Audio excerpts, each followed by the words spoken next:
Sabe aquelas certezas que a gente jura que são inabaláveis? Aqueles valores que, quando alguém nos apresenta, a gente não só acredita, mas defende com unhas e dentes?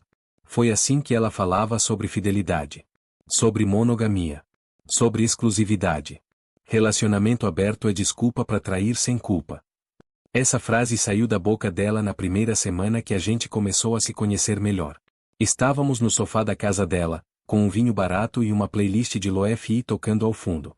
Ela estava sentada com as pernas cruzadas, expressão firme, como quem estava declarando uma lei universal.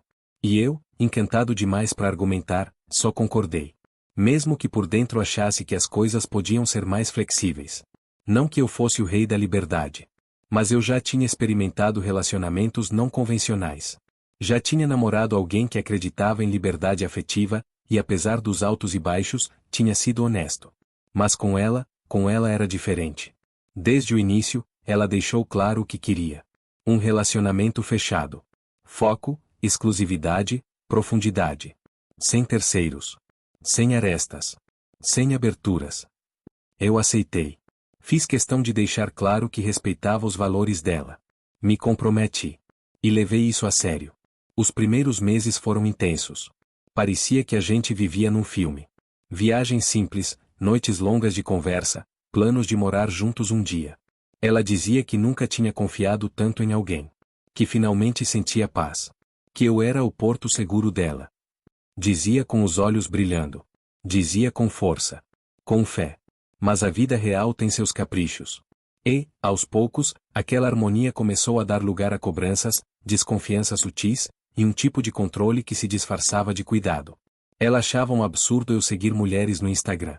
Me perguntava por que eu curti tal foto, porque eu estava online às 2 da manhã. Eu tentava explicar, tranquilizar, mostrar que não havia nada de errado. Mas sempre sobrava um resquício de desconfiança. Por amor, ou talvez por medo de perder, eu cedi. Me retraí. Fui me moldando. Apaguei redes sociais, evitei sair com amigos, recusei convites que poderiam despertar suspeitas. Comecei a viver numa redoma construída por nós dois, mas com as janelas fechadas por ela. E então veio ele. Eu nem percebi de cara. A mudança começou devagar. Primeiro foram os comentários. Ela dizia que precisava de espaço, que queria redescobrir a si mesma. Começou a frequentar eventos que antes dizia odiar. Apareceu com um novo grupo de amigos, mais conscientes, segundo ela. Gente que falava sobre amor fluido, relações não hierárquicas e poliamor ético. Ela começou a repetir essas expressões. Num tom que misturava fascínio e libertação. Quando questionei, ela desconversou. São só ideias novas. Não significa que eu vá mudar quem eu sou. Mas ela já estava mudando. A confirmação veio numa quarta-feira. Estávamos há dias sem nos ver. Ela dizia que estava sobrecarregada, que precisava focar em si. Até que vi um story dela, num restaurante chique, em um bairro caro da cidade.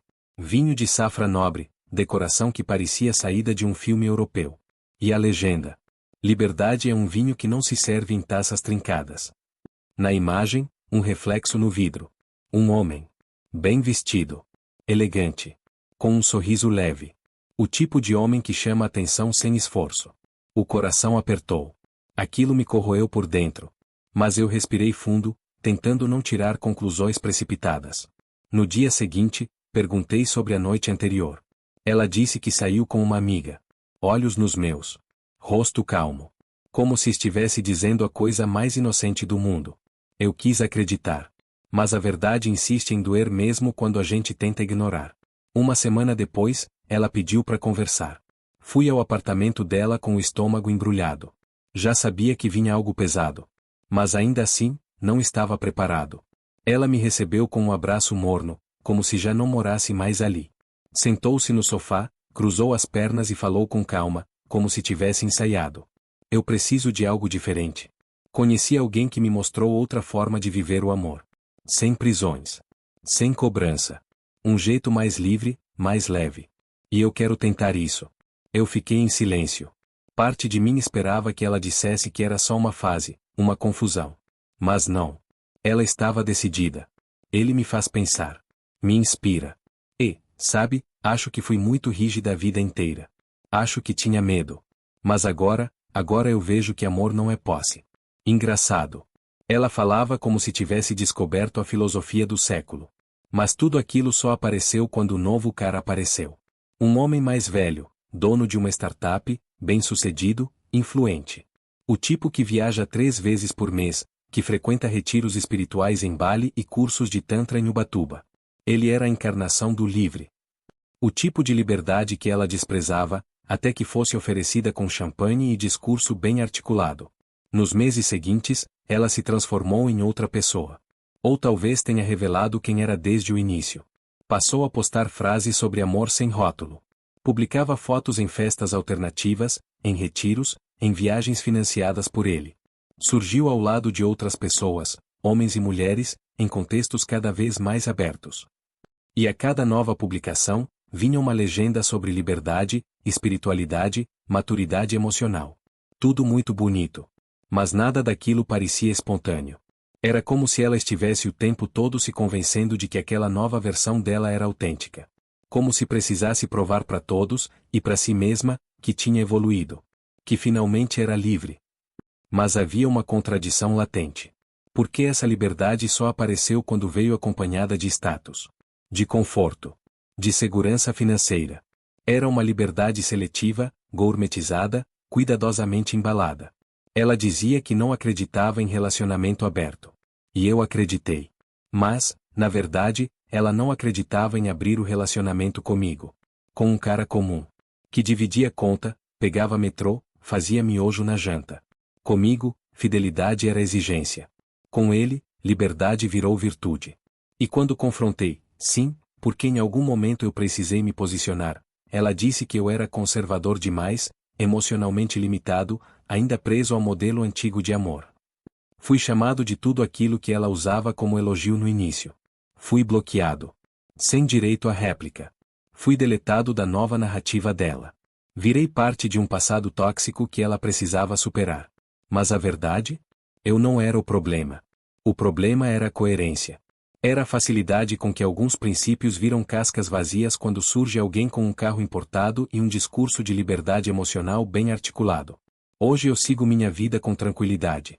Voltei a sair, a rir sem culpa, a viver sem me policiar. E sim, continuo acreditando que relacionamentos podem ser livres, mas com respeito, com verdade, com reciprocidade. Não quando um só quer voar e o outro serve de pista de decolagem.